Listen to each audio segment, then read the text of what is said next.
हिंदू धर्म में भगवान राम और महादेव दोनों को ही सर्वोच्च स्थान प्राप्त है। एक ओर भगवान राम मर्यादा पुरुषोत्तम हैं, जो सत्य, धर्म और न्याय के प्रतीक हैं।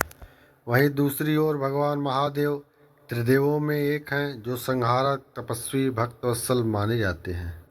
परंतु क्या हो जब इन दोनों शक्तियों के बीच युद्ध हो जाए। यही कथा हमें उस समय की ओर ले जाती है जब भगवान राम ने अयोध्या में अश्वमेध यज्ञ किया और महादेव से उनका टकराव हुआ।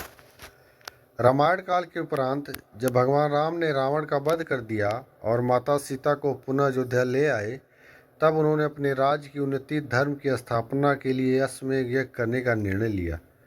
अश्वमेध यज्ञ एक बहुत ही महत्वपूर्ण और शक्तिशाली यज्ञ होता था, जिसमें एक घोड़े को पूरे देश में स्वतंत्र रूप से भ्रमण करने के लिए छोड़ा जाता था।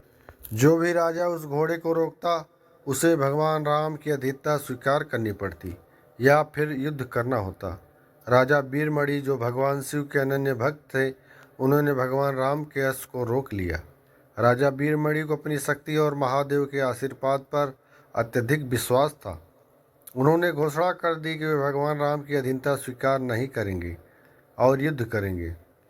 युद्ध की घोषणा और भगवान श्री राम का क्रोध। जब भगवान राम को इस बात का समाचार मिला तो वह अत्यंत क्रोधित हुए।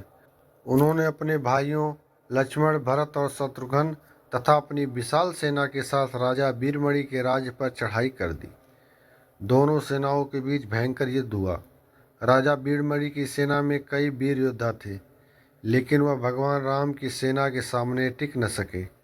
श्री राम के साथ हनुमान, सुग्रीव, अंगद, नल, नील और वानर सेना के अजय योद्धा भी थे, जिन्होंने युद्ध में वीरता दिखाई। युद्ध के दौरान जब राजा वीरमणि को एहसास हुआ कि उनकी सेना हार रही है, तो उन्होंने भगवान शिव की आराधना की और उनसे सहायता की प्रार्थना की। आप देख रहे हैं पुराना युग। राजा वीरमणि की भक्ति से प्रसन्न होकर भगवान शिव प्रकट हुए। उन्होंने राजा वीरमणि से कहा कि वे युद्ध से पीछे न हटें और स्वयं उनकी सहायता करने के लिए तैयार हुए। भगवान शिव ने अपनी शक्ति से राजा वीरमणि की सेना को पुनः जीवित कर दिया और स्वयं भगवान राम के विरुद्ध युद्ध करने के लिए खड़े हो गए। भगवान राम ने महादेव को प्रणाम किया और कहा, हे महादेव, मैं आपका भक्त हूँ। आप संपूर्ण सृष्टि के स्वामी हैं। मेरे लिए आपसे युद्ध करना असंभव है। लेकिन भगवान शिव ने उत्तर दिया, हे राम, धर्म की रक्षा के लिए युद्ध करना आवश्यक होता है। यदि तुम्हारे अश्व को रोका गया है तो यह धर्म का प्रश्न है। मैं अपने भक्त के लिए सदा उपस्थित रहूँगा। अब यह युद्ध अपरिहार्य है। इस प्रकार भगवान शिव और भगवान राम के बीच महायुद्ध आरंभ हुआ। राम और महादेव के मध्य भयंकर युद्ध। यह युद्ध संपूर्ण ब्रह्मांड को हिला देने वाला था। दोनों ही देवताओं के पास दिव्य अस्त्र शस्त्र थे। महादेव के प्रमुख अस्त्र त्रिशूल, जो किसी भी शत्रु को भस्म करने में सक्षम थे। पिनाक धनुष, जिसे खींचना ही असंभव था। महाकाल की शक्ति, जो काल को भी नियंत्रित कर सकती थी। भगवान राम के प्रमुख अस्त्र कोदंड, जो श्री राम के हाथों में अजेय था। ब्रह्मास्त्र, जो किसी भी युद्ध को समाप्त कर सकता था। विष्णु चक्र, जो सुदर्शन चक्र के समान प्रभावशाली था। युद्ध के दौरान भगवान राम ने अपने बाणों से महादेव पर आक्रमण किया, लेकिन महादेव ने अपने त्रिशूल से उन्हें विफल कर दिया। भगवान शिव ने तांडव नृत्य करना आरंभ किया, जिससे संपूर्ण सृष्टि कांप उठी। यह देखकर देवता, ऋषि, मुनि, सभी लोगों के प्राणी भयभीत हो गए।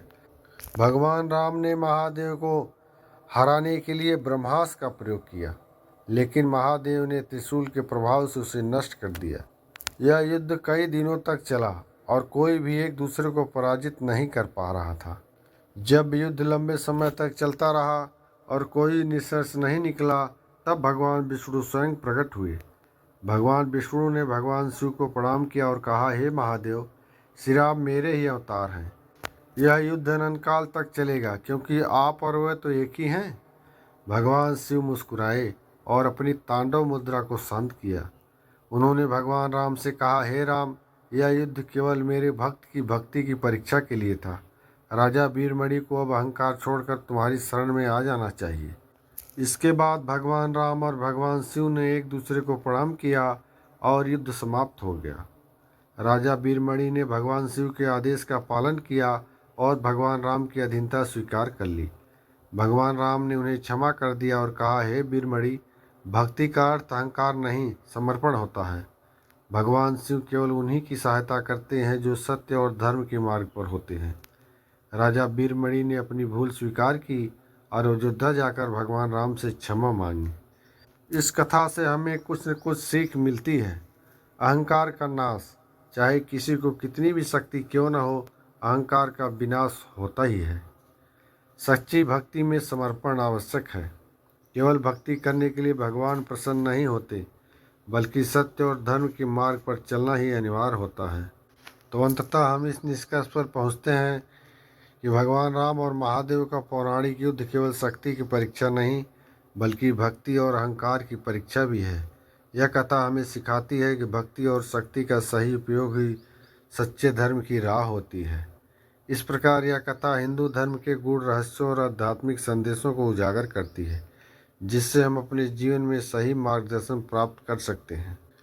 इस कथा का किसी भी ग्रंथ में कोई उल्लेख नहीं है। यह एक पौराणिक कथा है जिस पर किसी को क्लेम नहीं करना चाहिए। तो दोस्तों, अगर आपको यह कथा अच्छी लगी हो तो हमारे चैनल पुराना को सब्सक्राइब करें, लाइक करें।